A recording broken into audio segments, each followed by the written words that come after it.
मुंबईमध्ये 30 मे पासून 5% तर 5 जून पासून 10% पाणी कपात। धरणांमधील पाणीसाठा घटल्याने महापालिकेचा निर्णय।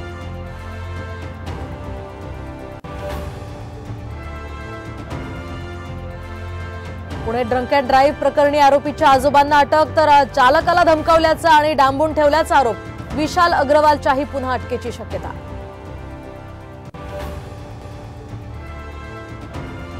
नागपुरातील झेंडा चौकाजवळ मध्यधुंद कार चालकानं तिघांना उडवलं। अपघातग्रस्त गाडीमध्ये आढळले अंमली पदार्थ, तिघांनाही अटक।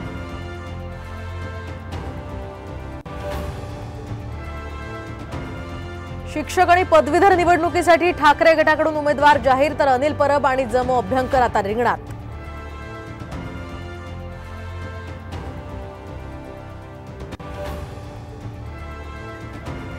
आणि नवी दिल्लीत सोनिया गांधी आणि राहुल गांधींनी केलं मतदान। दिल्लीमध्ये भाजप आणि आपमध्ये मुख्य लढत।